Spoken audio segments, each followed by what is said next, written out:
Si votre escapade de retrouvailles en compagnie de vos anciens amis le temps d'un week-end s'avérait être un piège faisant partie d'un jeu de la mort complètement démentiel imaginé par un fou furieux, que feriez-vous? Cette cabane dans les bois cache un sombre secret. Et avant la fin de la nuit, ils seront tous forcés de jouer à un jeu pour pouvoir espérer survivre. Je suis là pour vous expliquer les erreurs commises, ce que vous devriez faire et comment battre le jeu de vengeance mortel dans The Blackening. Ce groupe d'amis sans méfiance est sur le point de vivre une expérience terrifiante. Tard dans la nuit dans une cabane isolée, cette jeune fille Morgane est en train de tout organiser pour un week-end avec ses amis qui devraient arriver à la première heure le lendemain matin. Quand elle remarque de l'autre côté de la pièce une porte qui s'ouvre lentement, toute seule, en grinçant. La jeune femme jette un œil dans le noir, mais elle refuse de s'approcher plus près et elle crie à qui peut l'entendre de sortir de là. Tout à coup, quelqu'un l'attrape par l'épaule. Mais il ne s'agit en fait que de son petit ami Sean. Morgane le suit à l'étage pour qu'il lui montre un objet bizarre qu'il a trouvé. Et ces deux-là ne se doutent pas que quelqu'un les observe par la fenêtre. À l'étage, il trouve une petite porte verte sur laquelle on peut lire « Salle de jeu ». Sean dit qu'il se souvient l'avoir laissée ouverte, ce qui incite Morgane à vouloir faire demi-tour immédiatement. Mais il insiste sur le fait qu'il n'y a pas lieu de s'inquiéter, et il ouvre la porte pour entrer à l'intérieur. La pièce est remplie de jeux. Mais il y en a un sur la table au centre qui attire rapidement leur attention. Il s'appelle The Blackening, le noircisseur. C'est un jeu manifestement assez tordu, mais Morgane dit qu'elle est curieuse d'en connaître les règles. C'est alors que le personnage du petit Sambo au centre du plateau commence à parler, et il leur dit de choisir une carte. La jeune femme prend la première carte et la lit à haute voix. Ils doivent nommer dans le temps imparti un acteur noir qui a joué dans un film d'horreur et qui a survécu jusqu'à la fin. Et la voix ajoute que s'ils se trompent, ils mourront. Sean se dépêche de répondre, et il cite Jada Pinkett et Omar Epps dans Scream 2. Mais Morgane lui dit qu'il se trompe. Nerveux, ils étalent les pièces du jeu sur le plateau et remarquent qu'une d'entre elles est identique aux boucles d'oreilles que Morgane porte toujours. C'est à ce moment-là que le minuteur s'arrête, et la voix du plateau leur dit qu'ils n'ont pas répondu correctement. Tout à coup, toutes les lumières de la pièce s'éteignent, la porte se ferme brusquement et ils se retrouvent dans l'obscurité la plus totale. Les deux jeunes gens parviennent à se retrouver dans l'obscurité et ils réalisent qu'ils peuvent entendre quelqu'un d'autre respirer fort dans la même pièce. Morgane allume la lampe de son téléphone et dès qu'elle a le dos tourné, Sean se prend une flèche dans le cou. Pendant qu'il se vide rapidement de son sang, il ordonne à Morgane de se tirer de là. Mais elle se heurte à un homme portant un étrange masque noir qui la jette au sol, l'attrape par la jambe et l'entraîne dans les ténèbres. Ok, il semblerait que ce psychopathe ne plaisantait pas du tout. Concrètement, il leur était impossible de se douter qu'ils entraient en plein dans un jeu de la mort. Mais se faire tuer dès le tour d'échauffement, c'est plutôt gênant, je trouve. Hé, Morgane et Sean, vous avez merdé. Votre première erreur a été de vous pointer dans cette sinistre cabane la nuit précédant l'arrivée de vos amis. Bien entendu, je comprends que vous ayez voulu décorer la cabane et en profiter pour passer du temps en toute intimité avant l'arrivée du reste de la bande.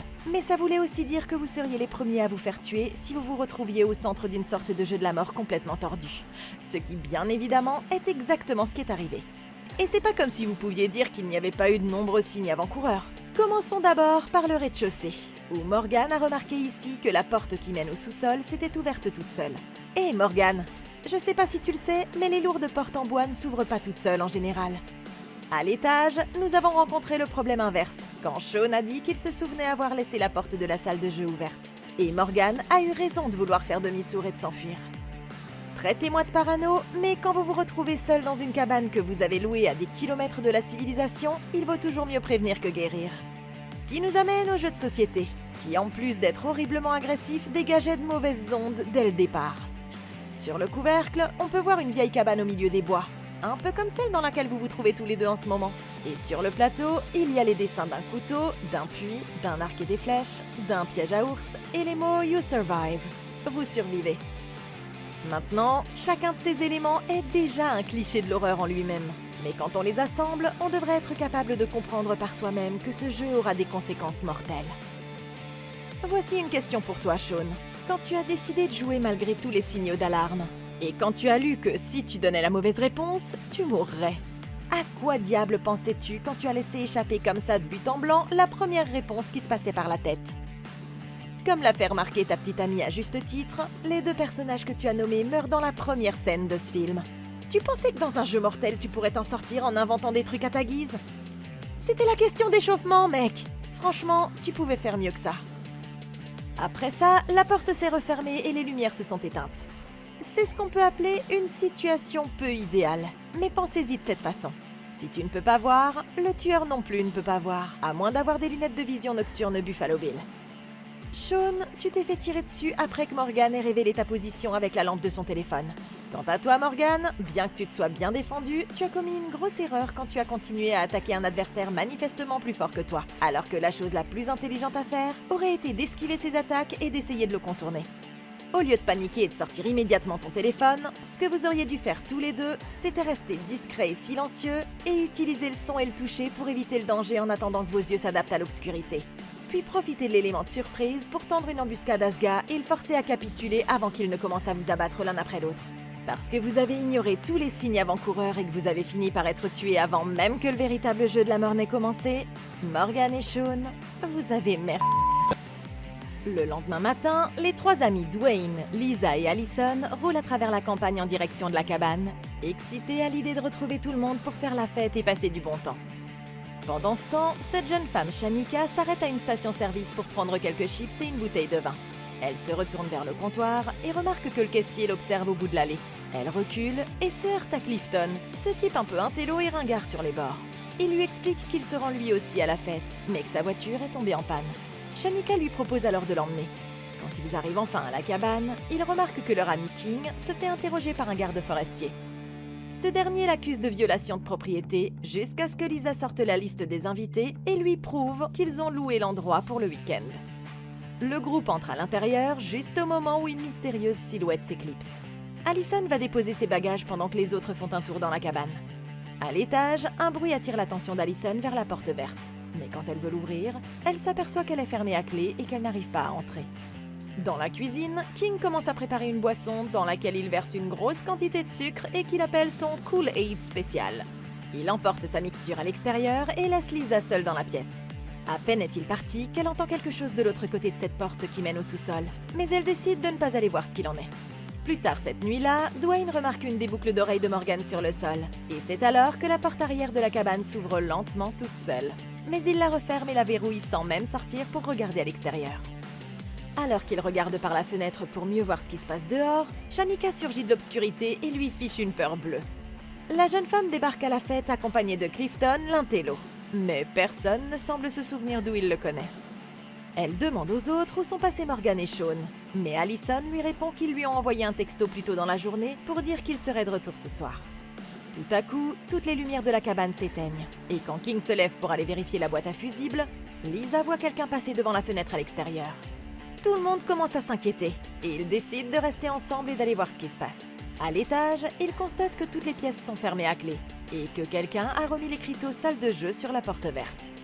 King pense qu'il s'agit d'un prank de leur ami disparu, et il essaie de tourner la poignée. Et cette fois-ci, la porte s'ouvre. Ok, ceux qui ne voient pas qu'il s'agit d'un piège n'ont pas dû regarder assez de vidéos de comment battre. Quelque chose me dit qu'ils ne vont pas aimer ce qu'ils vont découvrir de l'autre côté de cette porte, mais je suppose qu'il n'y a qu'une seule façon de le découvrir. Imaginez la situation suivante. Vous et vos amis louez une cabane au milieu de nulle part quand tout à coup toutes les lumières s'éteignent. Et il semblerait que quelqu'un vous observe depuis l'extérieur. Est-il vraiment prudent de rester sur place? Et n'est-il pas temps de passer en mode survie? La bonne nouvelle, c'est que l'union fait la force. Et c'est pourquoi il est important que tout le monde reste ensemble. Premier arrêt, la cuisine ou le garage pour que chacun puisse se munir d'une poêle à frire, d'une batte ou d'une rame pour se défendre. Ensuite, direction le tableau électrique qui devrait se trouver dans un endroit comme le garage, la buanderie ou, si vous n'avez pas de chance, le sous-sol. N'oubliez pas que c'est l'endroit idéal pour tomber dans une embuscade. Vous devez donc être très attentif à ce qui se passe autour de vous et peut-être laisser quelqu'un d'autre descendre en premier. Si vous parvenez à rétablir le courant sans problème, alors félicitations, vous survivrez peut-être à la nuit. Mais pour ce qui est de ce groupe d'amis, ils sont sur le point de tomber dans un piège tout droit sorti de leur pire cauchemar. Après s'être armés et avoir fait ce qu'ils pouvaient pour rétablir le courant, la prochaine étape consisterait à s'occuper de la personne qu'ils ont aperçue en train de les observer à travers la fenêtre du salon. Toujours en restant groupés, ils devraient vérifier toutes les entrées de la cabane, verrouiller toutes les portes pour s'assurer que personne ne puisse entrer et se donner une chance de se familiariser avec toutes les issues de secours si les choses devaient mal tourner comme dans Vendredi 13. Ensuite, il serait temps de se rassembler dans un endroit défendable et d'appeler à l'aide s'ils disposent de réseau téléphonique, ou d'attendre le matin pour avoir plus de chances de trouver leur chemin vers un endroit sûr. Ils devraient choisir une zone de la cabane qui leur permette de s'échapper sans trop de difficultés, et où il y a beaucoup de meubles qu'ils pourraient utiliser comme barricades de fortune. Pour le moment, ils doivent peut-être penser qu'il s'agit d'une farce de leurs deux amis disparus. Mais en réalité, il pourrait s'agir de quelque chose de plus dangereux. Par exemple, Shanika ici avait remarqué que le caissier flippant de la station-service surveillait chacun de ses mouvements. Il est donc tout à fait possible qu'il les ait suivis discrètement, Clifton et elle, jusqu'à la cabane, et qu'il ait attendu la tombée de la nuit pour passer à l'attaque. Il serait judicieux d'activer toutes les alarmes de leur voiture à l'aide de la télécommande de leur clé de voiture, ce qui devrait provoquer suffisamment de vacarme pour l'effrayer ou attirer l'attention de toute personne dans les environs qui pourrait les aider.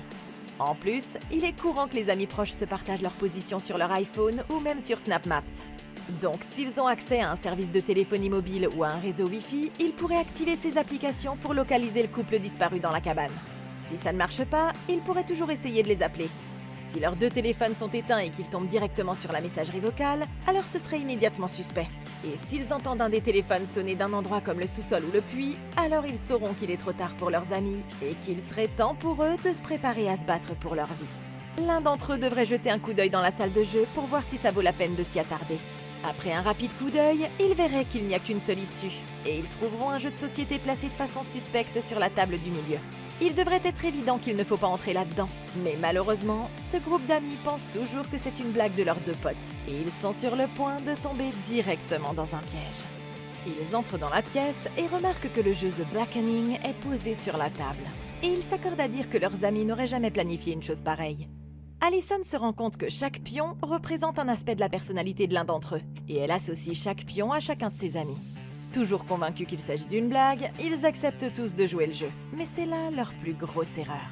C'est alors que la voix effrayante commence à parler, et elle leur dit de choisir une carte pour pouvoir sauver Morgan. Tout à coup, la porte se referme et la télé se met en marche toute seule, montrant une vidéo de leur ami ligoté sur une chaise pendant que la voix effrayante commence à expliquer les règles. Ils doivent répondre correctement à la question avant que le minuteur ne s'écoule. Et s'ils parviennent à répondre correctement à 10 questions, tout le monde sera libre de partir. Cependant, s'ils se trompent sur une question, leur ami sera tué. Et s'ils refusent carrément de jouer, tout le monde mourra. Pour prouver à quel point elle est sérieuse, la voix indique un homme sur l'écran de télé qui se tient juste derrière Morgan, avant de zapper sur l'image du corps sans vie de leur ami Sean. Tout le monde commence à paniquer. Mais Clifton leur dit qu'ils doivent jouer pour sauver leur ami.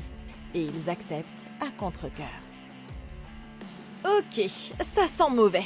Ils sont tous officiellement piégés dans le jeu mortel de ce psychopathe et ils vont devoir réfléchir rapidement s'ils veulent survivre. Avant même que le jeu ne commence, ils ont remarqué que chaque pion représentant les joueurs correspondait à un trait majeur de leur personnalité. Comme par exemple un sac à main pour Lisa qui représente son style de vie matérialiste et une couronne pour King parce que, eh bien, c'est son nom. Mais ce qui m'a le plus marqué surtout, c'est le dé qui représente Clifton, ce qui veut dire qu'il aime jouer à des jeux.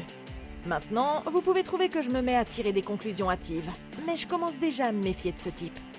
N'oublions pas que c'est la seule personne dont personne ne se souvenait. Et c'est aussi lui qui semblait le plus impatient de commencer le jeu quand ils ont ouvert la boîte. Dans de nombreux jeux de la mort, le tueur se met souvent du côté des victimes. De cette manière, il peut subtilement influencer leurs décisions et les regarder se retourner les unes contre les autres. Bien qu'il n'y ait pas encore de preuves définitives, si c'était moi à leur place, je surveillerais de très près ce Clifton, parce qu'il est clairement le principal suspect. Celui qui a conçu le jeu en sait beaucoup sur chacun d'entre eux, ce qui veut dire que le tueur doit être quelqu'un qu'ils connaissent bien. Avec cette information en tête, le groupe devrait commencer à réfléchir aux personnes qui leur sont proches et qui pourraient avoir des raisons de se venger, et essayer de comprendre pourquoi ils sont tous ici, parce que ça pourrait les aider à mettre au point une stratégie pour assurer leur survie. Mais pour l'instant, il semblerait que leur seul choix soit de jouer à ce jeu, et de voir ce qui se passera ensuite.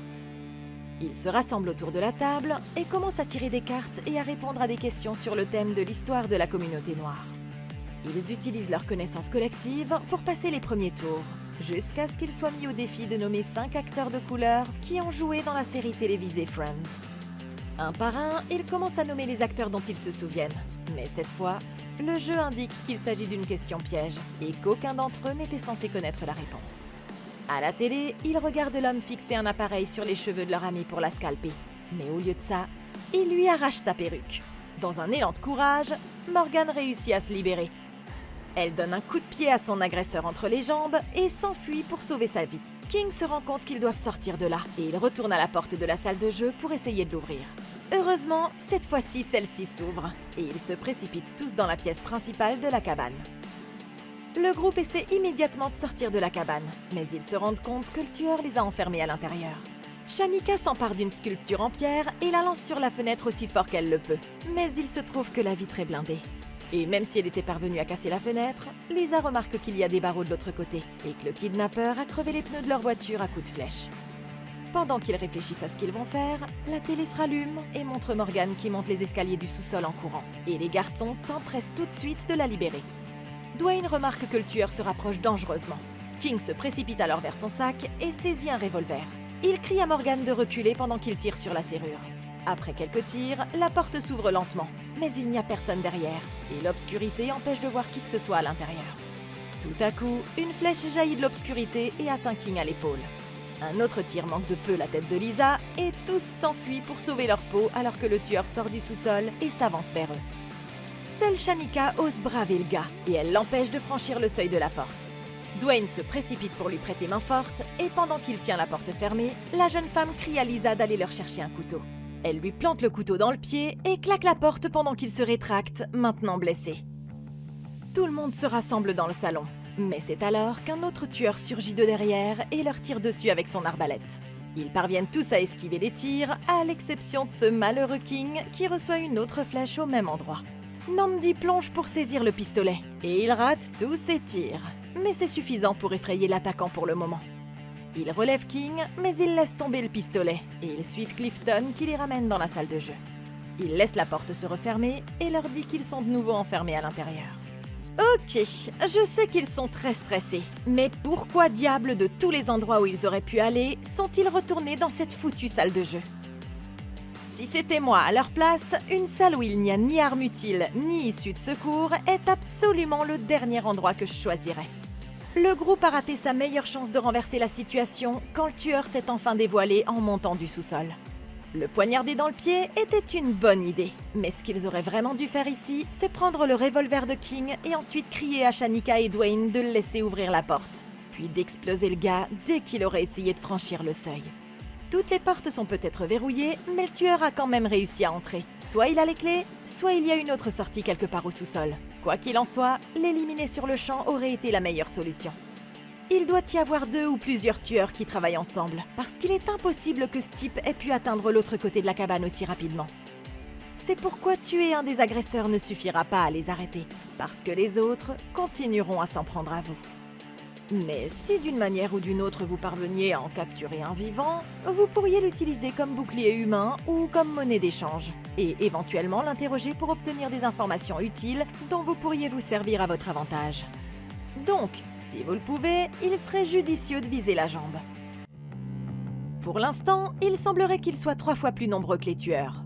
Au lieu de paniquer et de courir vers la salle de jeu, si j'étais à leur place, j'aurais rassemblé tout le monde, j'aurais pris le pistolet de King et toutes les autres armes que nous pourrions trouver, et j'aurais pris d'assaut le sous-sol pour éliminer l'assaillant blessé ou pour voir s'il y avait un autre moyen de s'échapper. La pire chose à faire, c'est de leur donner plus d'occasions de vous abattre un par un.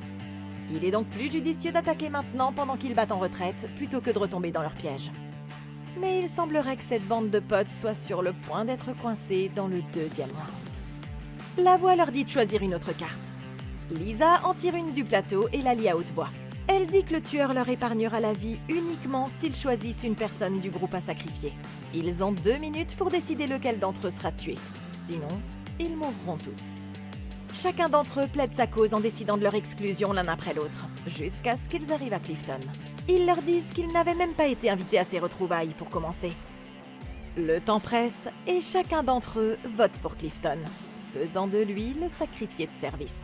Furieux et humiliés, il leur reproche de s'être retournés les uns contre les autres et d'avoir fourni au jeu exactement ce qu'ils recherchaient, avant d'attraper un tisonnier dans la cheminée et de sortir à l'extérieur pour y subir son sort. Le reste du groupe commence immédiatement à se sentir mal pour ce qu'ils viennent de faire, mais quand ils essaient d'aller le chercher, ils trouvent la porte de la salle fermée à clé. C'est alors que la télé se rallume, et ils voient le tueur tirer une flèche dans la poitrine de Clifton. Puis il fixe la caméra et le traîne hors de vue. Pour ne rien arranger, la voix annonce qu'ils ont enfreint les règles parce que Clifton n'avait même pas voté. De ce fait, ce tour ne compte même pas dans le pointage. Furieux, Nnamdi jette le plateau au sol et casse le haut-parleur. Devant ce coup d'éclat, le tueur apparaît à la télé, regarde droit dans la caméra et annonce que comme ils refusent de continuer à jouer, ils vont passer directement au tour de la mort subite. La seule règle, c'est de survivre. Et au bout de 3 minutes, il déverrouillera toutes les portes de la cabane et ils devront décider s'il vaut mieux s'enfuir dans les bois ou essayer de tenir bon quelque part à l'intérieur.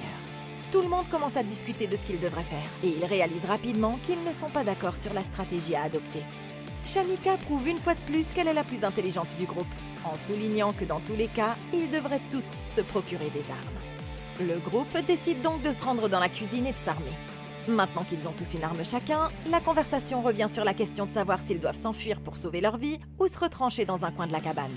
Ils se rendent compte qu'ils n'arriveront pas à se mettre d'accord, et Allison leur dit qu'ils doivent se séparer. Après avoir fait leurs adieux, Allison, Shanika et King sortent par la porte de derrière et laissent Dwayne, Lisa et Nnamdi se débrouiller par leurs propres moyens. Ok, si nous prenons en compte ce que nous a dit le tueur, nous n'avons que 2 options. Tenter notre chance dans les bois ou rester dans la cabane et essayer de les tenir éloignés. Mais si nous utilisons notre cerveau à 100%, il y a en fait une 3e stratégie que nous pourrions adopter. Il y a de fortes chances que le tueur élimine instantanément tous ceux qui sont assez courageux pour sortir de la cabane. Donc dans un premier temps, si c'était moi à leur place, je rejoindrais l'équipe qui a prévu de rester dans la cabane et j'utiliserais ceux qui fuient comme bouclier de viande pour voir ce qui leur arrive. S'ils parviennent à atteindre la limite des arbres sans être attaqués, je prendrai alors une arme et je commencerai à suivre leurs traces à une courte distance avant de m'éclipser discrètement du sentier et de revenir à la cabane, puis de repartir en suivant le sentier encore. De cette façon, si le tueur ne s'en prenait pas immédiatement au premier groupe et attendait plutôt de me suivre, je serais alors derrière lui et j'aurais l'élément de surprise de mon côté. Maintenant, vous n'aurez sûrement pas envie de vous perdre, donc pour s'enfuir, il est important d'avoir un plan pour savoir où on va. La meilleure stratégie consiste à se faufiler dans l'allée jusqu'à la route et à rester hors de vue tout en la suivant jusqu'à une quelconque civilisation comme la cabane d'un voisin ou une station-service où on pourrait appeler les secours. Ce ne sera pas facile, mais je préfère de loin tenter ma chance dans les bois où je peux faire preuve de créativité dans ma stratégie plutôt que dans la cabane où le tueur contrôle la situation. Après s'être assuré que la voie est libre, le groupe d'Allison commence à courir sur le sentier sans se douter que le tueur les observe dans l'ombre. À un moment donné, ils atteignent une rivière. Mais ils réalisent qu'ils se sont trompés de chemin et ils ont perdu Allison en cours de route, on ne sait trop comment. Shanika ici remarque qu'elle peut voir des maisons au loin et elle dit à son amie qu'elle va traverser la rivière à la nage pour aller chercher de l'aide. Comme il ne sait pas nager, King décide de rester derrière et de faire le guet du haut de l'arbre. Alors qu'elle est sur le point de traverser la rivière, le tueur sort de sa cachette et commence à lui tirer dessus avec son arbalète. Heureusement, il n'est pas très bon tireur, et Shanika parvient à esquiver ses flèches, à faire demi-tour et à regagner le rivage à la nage. Ok, à quoi diable pensait Shanika en faisant ça? Elle était à 2 doigts de traverser la rivière, mais pour une raison qu'on ignore, elle a décidé de nager en direction de l'homme à l'arbalète. C'est pas vraiment la décision la plus intelligente. Au lieu de faire demi-tour, ce qu'elle aurait dû faire, c'est continuer à avancer vers l'autre rive et courir à toutes jambes vers une des cabanes qu'elle avait aperçues au loin. Puisqu'ils sont à la campagne, il y a de fortes chances que les habitants soient armés. Donc tant qu'elle est assez prudente dans sa manière de les aborder, si elle évite de les effrayer et de se faire tirer dessus, elle devrait pouvoir rentrer chez elle et contacter la police pour que celle-ci se rende sur place et sauve le reste de ses amis. Revenir vers le danger alors qu'elle avait presque atteint la ligne d'arrivée était une décision épouvantable. Et il faut espérer qu'elle ne finira pas par en payer le prix. King réalise qu'il doit agir. Il attrape son couteau, mais le fait tomber juste au pied du tueur. Il n'a pas d'autre choix que de se jeter de l'arbre et de plaquer le tueur au sol. Ils se relèvent tous les deux et commencent à se battre. King domine facilement le gars maintenant que celui-ci n'est plus armé. Mais juste au moment où il se tient à sa merci, il a une crampe parce qu'il a bu trop de Kool-Aid. Et le tueur s'empare rapidement d'une flèche et lui transperce l'arrière de la jambe. L'homme se tient au-dessus de lui, le frappe durement au visage, mais c'est alors qu'Allison surgit de la forêt. Elle tient 3 flèches entre ses doigts façon Wolverine, comme si elle avait des griffes. Et elle bondit vers lui avec une méchante pirouette. Après lui avoir arraché le couteau des mains, elle l'assomme d'un coup de paume à la gorge avant d'utiliser sa main munie de pointe pour lui asséner plusieurs coups dans les jambes et la poitrine. Et il s'effondre au sol, enfin mort. Shanika lui enlève son masque et elle se rend compte qu'il s'agit du même borgne qu'elle avait vu à la station-service. Allison décide alors de fouiller ses poches et elle trouve un inhalateur pour asthmatique sur lequel figure son nom, Camden Connor, ainsi que l'adresse de la cabane où il séjourne. Quand Shanika examine ses chaussures, elle fait remarquer que ça ne peut pas être le même homme qui leur a tendu une embuscade dans le sous-sol. Parce que ce type n'a manifestement pas de blessure au pied comme celles qu'ils lui ont fait plus tôt avec le couteau. Ce qui signifie qu'il doit y avoir plus d'un tueur dans la nature. Ok, maintenant qu'ils savent qu'il y a 2 tueurs impliqués, ça leur donne l'occasion de régler leur compte. Si ce type s'en est pris à eux, ça veut dire que son complice est probablement occupé à essayer de tuer le groupe d'amis qui est resté à la cabane. Par conséquent, ils devraient s'emparer de l'arme de ce type, retourner à la cabane et s'en prendre à l'autre monstre pendant qu'il est distrait. Après ça, ils pourront reprendre leur souffle et trouver un moyen d'obtenir de l'aide, puisqu'ils seront sûrs que le danger est écarté. Bien sûr, il y a toujours l'option de s'enfuir tout de suite pendant qu'ils ont encore une chance de prendre la tangente, et laisser le reste du groupe se débrouiller tout seul, ce qui serait probablement le pari le plus sûr. Pendant ce temps à la cabane, Lisa voit que la porte du sous-sol est ouverte, et elle décide d'aller sauver Morgan. Les 2 autres la suivent avec réticence dans les escaliers. Ils passent devant un mur de pierre massif et arrivent dans la pièce où leur ami était retenu en otage. Mais il n'y a aucune trace d'elle, si ce n'est des taches de sang sur le sol. Ils regardent autour de l'atelier et Dwayne remarque un bureau avec plein d'écrans qui montrent les images des caméras de sécurité de toutes les pièces de la cabane. Il réalise que les tueurs les ont observés en secret pendant tout ce temps. Juste à ce moment-là, ils entendent un bruit provenant de quelque part au-dessus d'eux, et Namdi s'empare d'un cadre comme bouclier avant de remonter à l'étage. Le groupe se précipite par la porte de derrière et se retrouve nez à nez avec le Ranger White, qui est choqué de les trouver là. Ils laissent immédiatement tomber leurs armes au sol, mais Lisa se demande encore s'ils peuvent lui faire confiance. Le Ranger les rassure et leur dit qu'il est juste là pour les aider. Après qu'il lui ait expliqué ce qui s'était passé, il essaie d'appeler des renforts par radio. Mais il n'y parvient pas parce que les tueurs bloquent tous les signaux. Les amis suivent le Ranger White jusqu'à sa voiture et montent à l'intérieur. Mais quand il s'apprête à monter à bord, il remarque quelque chose de suspect sur le sentier. Il dit aux autres de verrouiller les portes et de rester discret pendant que lui va enquêter. Et il promet de revenir très vite. Alors qu'ils attendent son retour, Lisa trouve un des masques du tueur posé à ses pieds. Horrifiés, tous les 3 essaient de sortir du véhicule et de s'enfuir, mais ils ne font que s'enfermer eux-mêmes à l'intérieur parce qu'ils sont tous en train de verrouiller et de déverrouiller les portes en même temps. Quand ils arrivent enfin à ouvrir les portières, le tueur tire 2 flèches sur le côté de la voiture et il se retranche rapidement à l'intérieur. C'est alors que le Ranger White surgit à la fenêtre et il les supplie d'ouvrir la porte et de le laisser entrer. Mais Lisa lui montre simplement le masque en guise de réponse. Il leur promet qu'il l'a trouvé dans les bois. Mais il est déjà trop tard, parce qu'une flèche lui transperce le cou et le tue sur le coup. Et fait voler en éclats la vitre côté conducteur. Il décide de s'enfuir pendant que le tueur s'arrête pour recharger son arme. Lisa et Namdi parviennent à se mettre à l'abri. Mais Dwayne se retrouve coincé d'un côté de la voiture. Il leur dit de se sauver, espérant naïvement qu'ils ne le feront pas. Mais sans aucune hésitation, les 2 amis se barrent et le laissent se débrouiller tout seul. Ok, pendant que tout le monde était occupé à paniquer, ils ont manqué l'occasion de se procurer une arme très puissante. Le Ranger White ici était muni d'un pistolet. Et comme nous n'avons entendu aucun coup de feu, on peut affirmer sans risque de se tromper que l'arme est encore chargée à bloc. Entre 2 tirs d'arbalète, Dwayne aurait pu facilement se glisser de l'autre côté du véhicule ou ramasser un long bâton pour passer en dessous et tirer l'arme vers lui. Il aurait ensuite pu s'en servir pour faire diversion, pendant que quelqu'un d'autre s'emparait des clés du Ranger, démarrait le véhicule et les emmenait loin d'ici. Au lieu de ça, il a hésité et donné à ses amis l'occasion de le laisser pour mort, juste pour qu'eux puissent courir se réfugier, à l'endroit même où tout ce chaos a commencé au tout début. Lisa et Namdi parviennent à entrer dans la cabane, et ils se cachent dans une bouche d'aération au-dessus de l'escalier, le temps de décider de la marche à suivre. Le tueur qui a suivi leurs traces entre et commence à les chercher partout, et quand il lève les yeux vers la bouche d'aération, il se dérobe rapidement pour ne pas être vu. Au moment où il s'apprête à regarder de plus près, quelqu'un allume le tourne-disque, ce qui détourne son attention. Dès qu'il a le dos tourné, Dwayne bondit et grimpe dans la bouche d'aération pour se cacher avec eux. Agacé, le tueur désactive le bloqueur de signal et leur téléphone se met instantanément à sonner. Le tueur n'a toujours pas découvert leur cachette, mais Dwayne ne peut pas la fermer. Et tout à coup, des flèches commencent à passer à travers la bouche d'aération juste devant eux. Quand le tueur les entend crier, il grimpe jusqu'à la bouche d'aération et les trouve à l'intérieur. Mais Dwayne est tellement en panique qu'il lui vomit au visage, ce qui le fait basculer par-dessus la balustrade jusqu'en bas des escaliers. Dwayne descend nerveusement les escaliers, suivi de près par Lisa, et il s'empare de l'arbalète. Lisa soulève son chandelier pour le balancer sur le tueur. Mais elle se loupe et le chandelier se coince accidentellement dans une poutre de soutien en bois, ce qui permet à l'homme de lui asséner un coup de pied dans le ventre. Namdi le frappe avec les pieds et les mains, mais il glisse et se rétame sur le sol. Alors que le tueur se tient au-dessus de lui, Dwayne pointe l'arbalète et tire à bout portant sur la tête du tueur. L'homme bloque la flèche avec sa main à la dernière seconde. Mais il tombe quand même en arrière et s'écrase au sol, apparemment mort. Le groupe ne perd pas de temps et recommence à se disputer sur des sujets personnels. Et pendant qu'ils sont distraits, le psychopathe enlève la flèche de sa main et se relève pour finir le travail.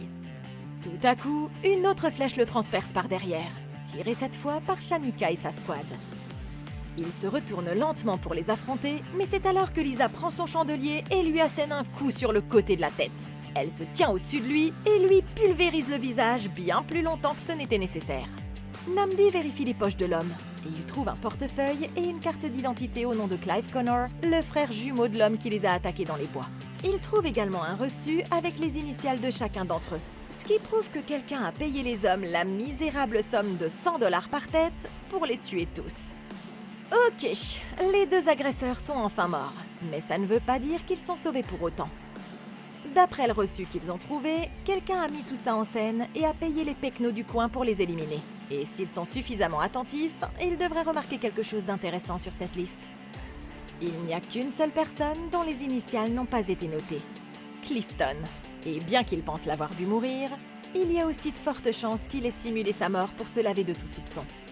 Sur la base de cette information, si c'était moi à leur place, je ne me sentirais pas trop en sécurité tant que je n'aurais pas retrouvé son corps et confirmé sa mort.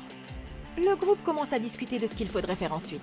Tout le monde décide de retourner dans l'atelier pour chercher des indices sur la disparition de leurs amis. Et avec un peu de chance, utiliser les ordinateurs pour appeler à l'aide d'une quelconque façon. Tandis qu'Allison et King resteront à l'étage pour monter la garde au cas où. Les autres descendent au sous-sol, allument la lumière et découvrent que les corps du Ranger et de Clifton ont été installés à une table avec le jeu de Blackening posé sur la table entre eux. Nnamdi retire un morceau de papier de la poche de Clifton qui dit qu'il chauffe. Et il y a aussi une coupure de journal qui relate un accident mortel causé par Clifton qui conduisait en état d'ébriété et qui a tué une femme qui se promenait dans la rue. À ce moment-là, une télé s'allume dans le coin de la pièce et montre des images de l'intello en train de jeter 2 corps dans le puits du sous-sol. Au moment où il réalise que c'est Clifton, ce dernier se lève de sa chaise et révèle qu'il était derrière les attaques depuis le début et qu'il a truffé toute la cabane d'explosifs qu'il déclenchera s'ils essaient de se défendre ou de s'enfuir. À l'aide d'un petit panneau de contrôle attaché à sa ceinture, il verrouille les portes à distance et les piège tous dans le sous-sol. Il leur ordonne de déposer les armes pour qu'ils puissent terminer le jeu. Lisa lui demande pourquoi il fait ça, mais c'est en fait la question à laquelle il voudrait qu'ils répondent eux. Ils rassemblent les pièces du puzzle et se rendent compte que ça doit avoir un rapport avec l'accident dont il est question dans le journal. Il s'avère que cette nuit-là, il y a 10 ans, tout le monde ici était à une fête du jour de l'émancipation. Et Clifton était tout simplement ravi d'être là. Bien qu'il n'ait jamais été un grand danseur ou quelqu'un de très sociable, il y a une chose pour laquelle il était doué. Et c'était les jeux. Et il espérait utiliser son talent pour s'intégrer. Mais le seul jeu qui les intéressait était la toupie. Mais lui ne comprenait pas les règles, puisque personne ne jouait à ça dans le Vermont où il avait grandi. Quand il a commis une erreur de débutant, le reste du groupe n'a pas arrêté de se moquer de lui. Et Clifton s'est senti tellement gêné qu'il a bu de l'alcool pour la première fois de sa vie, puis s'est enfui en voiture pour rentrer chez lui ensuite. C'est à ce moment-là qu'il a mortellement percuté la femme et il a fini par purger une peine de 4 ans d'emprisonnement. Il blâme ses amis pour l'accident et avoue qu'il a décidé d'engager les 2 pecnos pour tous les éliminer. Mais maintenant qu'ils sont morts, il va devoir finir le travail lui-même. Ok, maintenant nous savons avec certitude qui était vraiment derrière toute cette folie. Ils sont pris au piège, sans moyen de s'échapper. Et Clifton dit qu'il a piégé l'endroit pour le faire exploser. Ce qui ne leur laisse qu'une seule option. Se jeter sur lui maintenant tant qu'ils sont en surnombre et avant qu'il n'ait le temps de s'en prendre à eux, et espérer qu'il bluffe à propos des explosifs ou qu'il puisse l'abattre avant qu'il n'appuie sur le bouton. S'ils parviennent à lui enlever le détonateur, ce petit merdeux ne devrait pas poser trop de problèmes face à 4 jeunes adultes en colère qui se battent pour leur vie. Le temps presse et ils doivent agir très vite maintenant avant que Clifton ne mette à exécution son plan diabolique. Il leur donne une dernière chance et il demande à Lisa de choisir quelqu'un du groupe à sacrifier. Shanika ici commence à s'en prendre à Clifton et pendant qu'il est distrait, Dwayne regarde Lisa et lui fait signe qu'il veut qu'elle joue le jeu. Suivant le plan, Lisa propose de se sacrifier, ce qui met Clifton dans une colère noire parce que ce n'était pas prévu dans les règles. Pendant qu'il parle, Dwayne fait signe à Nnamdi qu'ils vont lui sauter dessus. Mais quand il se retourne vers Clifton, il se rend compte que le gars a tout compris du plan. Il lève son arbalète et tire une flèche sur Lisa, mais Nnamdi s'interpose juste à temps. Il est toujours en vie, bien que gravement blessé. Et c'est alors qu'à l'étage, Allison trouve un autre petit panneau de contrôle sur l'homme mort. Elle éteint toutes les lumières et donne à ses amis une chance de se cacher. Dwayne se précipite immédiatement sur Clifton et il tient immobile pendant que Shanika lui tire une flèche dans l'épaule.